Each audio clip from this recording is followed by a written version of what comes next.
everybody, this is Michelle Fox and welcome back to The Simple Quilter. Today's topic is part 2 of a quilt retreat series. Last week I discussed how to prepare for a quilt retreat, and today I will be discussing how to pack for a quilt retreat. For those of you who didn't join me last week, the quilt behind is my retreat quilt, so let me step aside so you can see that.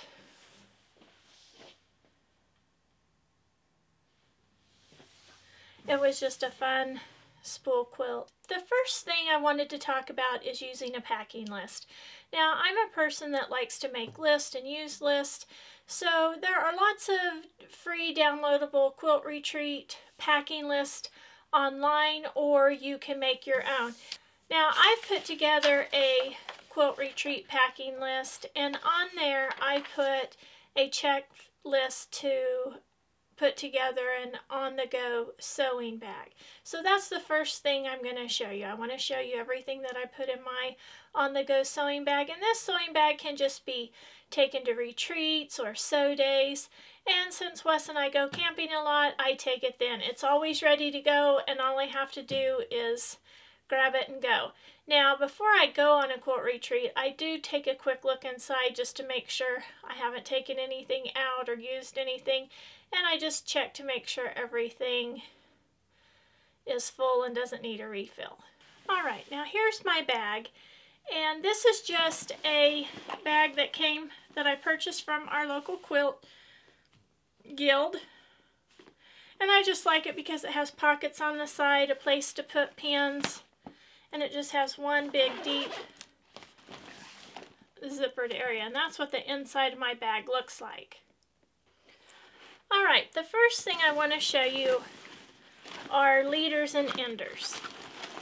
And I just put pieces of scrap fabric in my bag that I can sew on and off of.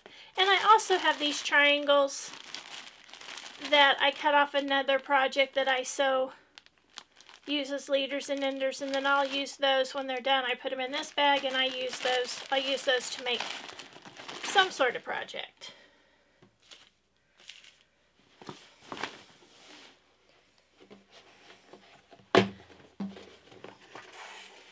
This holds my sewing supplies, so I have pins and needles, extra sewing machine needles. This is just a little gadget that I like to use that picks pins up off the floor, and it has a little light on the end.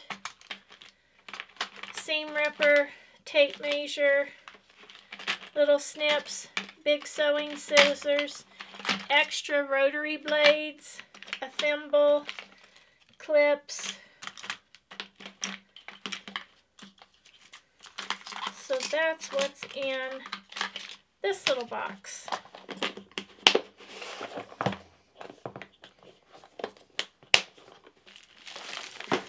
Then I just have my straight pins and my magnetic pin holder, and I just put those in a Ziploc bag just so they won't fall out all over the place. I'm going to put these back in as we go. The next bag that I have, well, this is supposed to be full of bobbins. You can see I need to refill that. I put empty bobbins in that.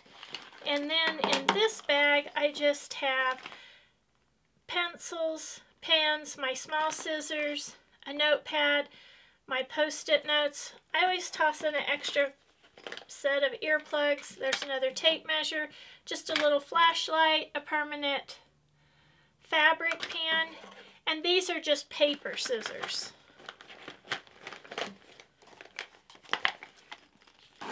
My next bag has just some personal care items in it. This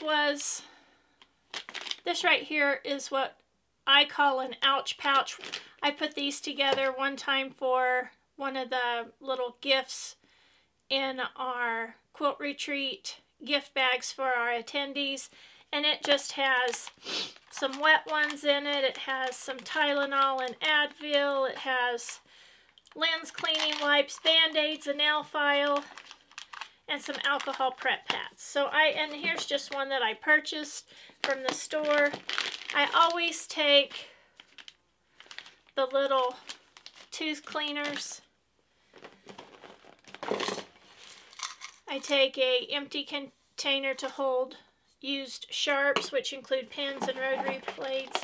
Here's my rotary cutter that I take. I also just have some extra band-aids. Just a little ruler, my lip balm. Oh, my favorite little cutter for when I machine piece. I can't go anywhere without that.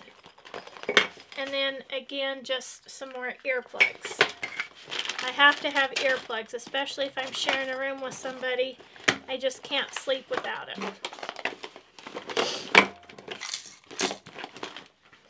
Alright, now another thing I take are a variety of plastic Ziploc bags. And I just take a variety of sizes, and then I just roll those up and put those in my bag. And then I just take these little white bags. They make great little trash bags. You just roll the top down and then tape it right next to you beside your sewing machine, and you have a thread catcher or a little trash bag. And I just like to take those with me. The other thing in my bag is just my best press or whatever starch alternative, or just a spray bottle with water in it, and then my sticky roller. So this bag is ready to go. The next thing I want to show you is my Tudo sewing machine case that rolls. It just has these great wheels and it just rolls all over. You don't have to worry about going too fast and it tipping over. I just really like this case. And you can get these on Amazon. So one of the first things I put in my case are my sewing pads. And that is what, these are what help your machines not vibrate so much on those fold-out tables.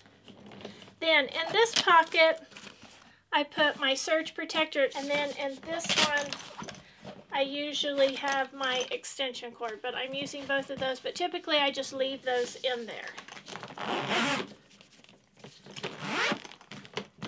Now, I do put my sewing machine, my electrical cord, and my pedal all in here.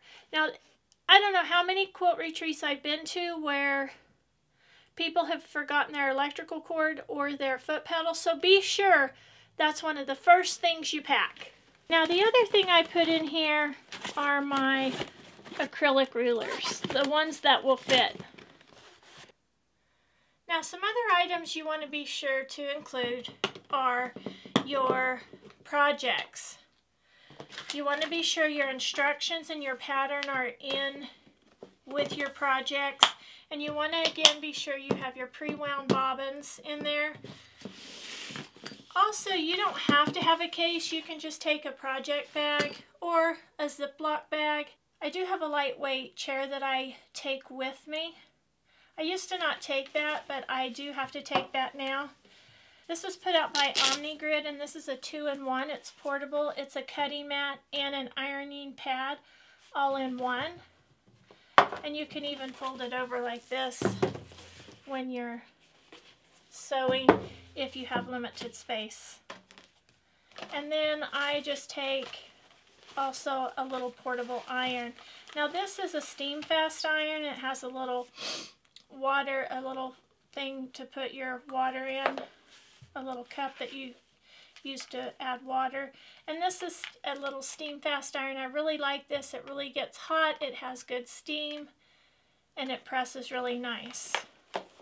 Now, if the host for the retreat is not going to have ironing stations with the large irons and the large ironing boards, then somebody in our group will take an iron and then somebody will take a large ironing board.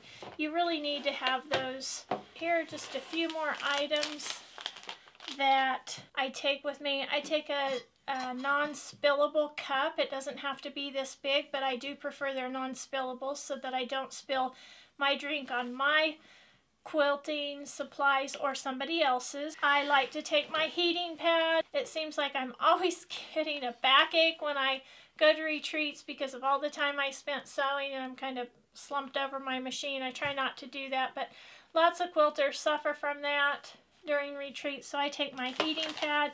And then I also take heat wraps. I like these. They're put out by Thermacare, and you can just put them on your neck. I haven't had to use them for my neck, but this can be used for your low back or your upper back, and it just helps provide a nice source of heat to help those muscles relax a little bit and not get so tense while you are sewing. A couple more tips for packing for a retreat. You do want to be sure you dress in layers, so take a sweater or a jacket. Sometimes the quilting rooms are very cold, so you want to be sure to have something that will help keep you warm. And then also, I always take snacks. Everybody likes chocolate, and that's always a fun one to take. Or nuts, something healthy. I also like to take my own drinks, whether it's bottled waters, a diet soda, or the little drink pouches to add to water. Those are always nice. And then I always have to have my phone and my charger. A couple of other things you might consider taking if you have room. Sometimes when you're traveling with others, room is limited.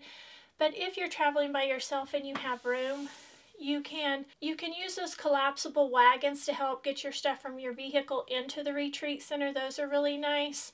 Or you can use a little dolly with a platform and a little rolling cart with a handle on it. I've used both of those, and those just make it nice so that you don't have to make quite so many trips or lug those heavy cases. Now, of course, I didn't mention, but you will need to pack your clothes, of course, and your personal care items. But those are the list of things that I take when I pack for a quilt retreat. I hope these tips will help you as you prepare for your next quilt retreat. If you've enjoyed this video, hit the like button. If you haven't subscribed, go ahead and do that and hit the bell. That's the notification button, and it will let you know every time I put out a new video.